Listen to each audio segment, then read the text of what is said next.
Hello everyone, I am Tessellating Hexagons, and I'm nearly done with reviewing the songs from yesterday's Super Saturday for this year, like the second Super Saturday of Eurovision 2019, unless there was a secret third one that happened and I completely forgot about it. I don't know, I'm getting ahead of myself.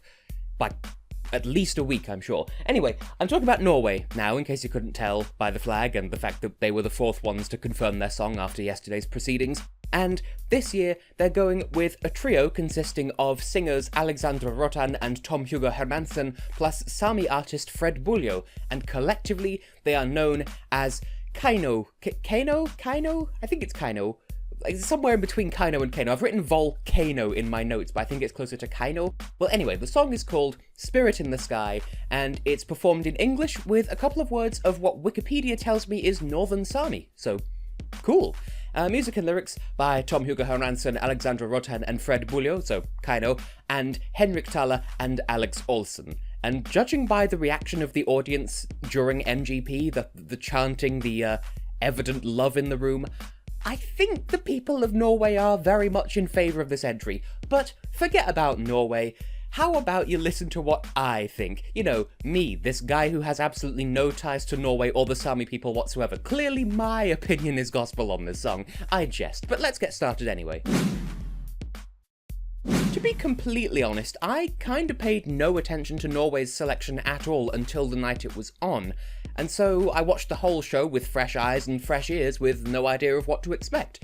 I was vaguely aware, though, that a song under this title was competing and it was one of the favourites, but until I heard it for myself, all that came to mind was that pop song by Gareth Gates from like 20 years ago. Well, don't worry, I'm happy to report that this song is a vast, vast improvement over that cheesy nonsense.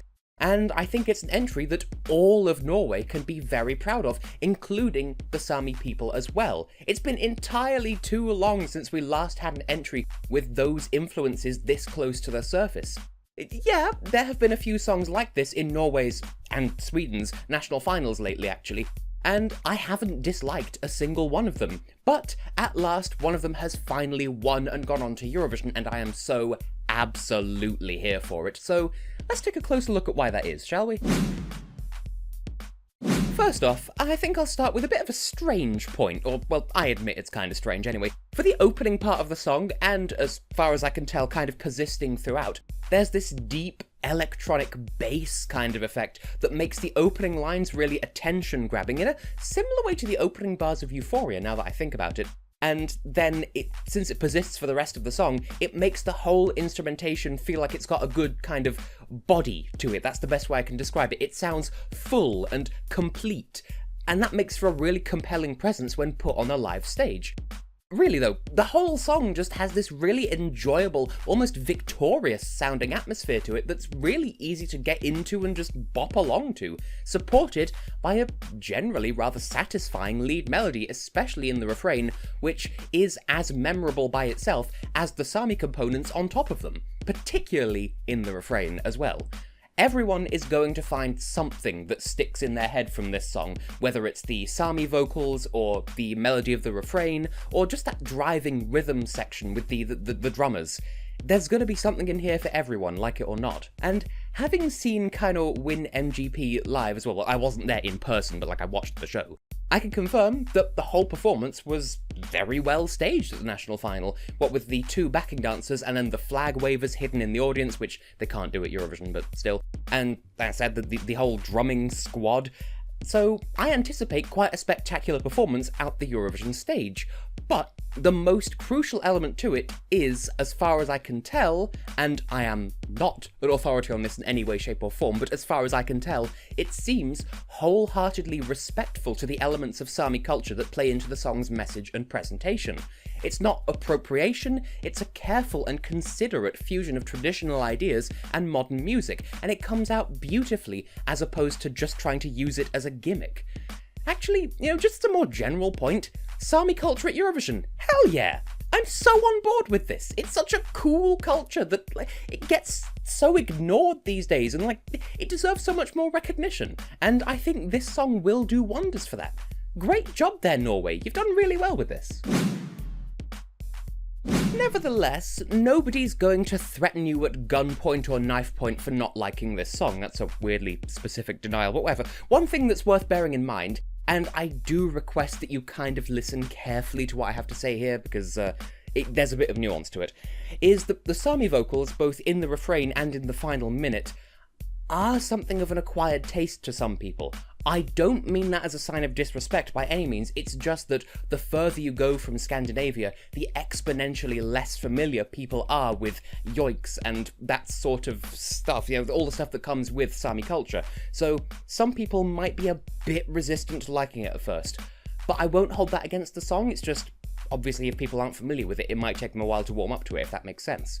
One thing that I do have opinions on, though, is the lyrical body of the song itself, specifically the English lyrics. They're a little bit wonky in some places. Like, there are lines that almost make sense, but that are worded just ever so slightly off enough that it's noticeable to a native speaker's ear. Just stuff like shining light waves, or you can go back when the sunrise again. It just makes it a tiny bit harder to follow, especially live, since it kind of makes me sit back and go, hang on a minute, what did she just say? Still, I appreciate the sentiment, it's just, could use a little bit of work. And one last point that my mother brought up actually, the lead melody of the refrain that I praised before, sort of just a little bit calls Finland's entry from last year to mind. Like, the song itself is nothing like Monsters. They could not be, well, they could be more different, but they basically could not be more different from one another. It's just that the melody of the refrain for the first couple of notes, they kind of call each other to mind just through a couple of loose similarities. I'm not crying plagiarism here, far from it. It's just that if one song reminds you of the other, then you're likely to start comparing the two, even if it ends up being like comparing apples to oranges or desk lamps to armchairs. And that is unfortunate, at best. I like both songs, and I don't think either one detracts from the other. But some people might not find that similarity as easy to put down. You know? Am I obsessing too much here? For now though, to put my own personal feelings about this song into a number, maybe it's my personal hysteria caused by seeing the performance live as my first impressions, and maybe it's just because I'm a sucker for songs with this kind of brain feel to them, if that makes sense, but I'm feeling like this is a 10 out of 10 from me. I really do enjoy this song, and not out of some bizarre fetish for Sámi culture. I just really enjoy this type of music. I like the key, I like the melody, I like the yoik elements, they're worked in marvellously. I like the message, I like the imagery it brings with it in the story of the song, as it were, and I like the way they bring it all to life on stage with such beautiful camaraderie for each other. This is a song that I can see myself coming back to just to listen to it for a long time into the future still to come. Good choice here, Norway. It's a good one. On the technical side, meanwhile, I think a 9 out of 10 is very much deserved here. As I said, the three singers play off each other really nicely, each one showing off their specific strengths as singers both in the studio and live. It never feels like when one's singing the other two are out of place. They all bounce off each other so well. And then there's the Sámi elements that are introduced and worked into the song seamlessly. As I said, they don't just randomly feel like a gimmick. And everything about the presentation as a whole is so engaging and polished that I don't really question it, and I can't really complain about it. For now though, it is just that minor issue of the ever so slightly off-piste wording of some of the lyrics, causing that mental disconnect in the live performance that stops me from going any higher than a 9. Still, this is an excellent song, and I hope it gets what it deserves in Tel Aviv. But as a song, what does this mean in the grand scheme of things for Norway? I would say it's a small step up, really. Like, MGP has been a consistently impressive selection show every single time I've tuned in to watch it, and in fact, I think last year was the only year since, like, 2014, 2015 that I didn't actually watch it on the night, and the impression that I get is that was kind of for the better. Every year has been an improvement on the last for Norway's selection show, apart from 2018, or so I was told, what with an over-reliance on familiar names, including the song that ended up winning, but I'm going to leave my salt at the door there. Whereas this year, admittedly the lineup featured participation from Kjetil Mørland, both as a performer and separately as a songwriter, and Alexander Wallman writing one of the songs once again, but by and large, it felt like there was a much, much greater emphasis on finding the best song for Eurovision, not just whatever got the local crowd buzzing the most, and I can respect that. It was a really good show, great stage, great everything. Now, are we going to see KEiiNO in the grand final this year? I would certainly hope so. Helped, but not defined, by Mr. Buljo's yoik input, it stands out against its competitors in its semi-final, and Sweden and Denmark both happen to be voting in that semi-final anyway, so once again the pot system has done its job beautifully. But still, those two countries, more than any other in that particular show, are the most likely to get this kind of song, because Sweden especially does have its own Sámi population, so they're going to understand it and they're going to vibe with it, as it were. So I do expect the public at large to connect with the energies of this song, more so in the other Scandinavian countries, but at large in general. I mean, being in the UK, I could vote for the song, and I probably will. And also, I think the juries will also appreciate the vocal stylings of all three singers and the way they work together and bounce off each other, and they never feel like a third wheel to the other two.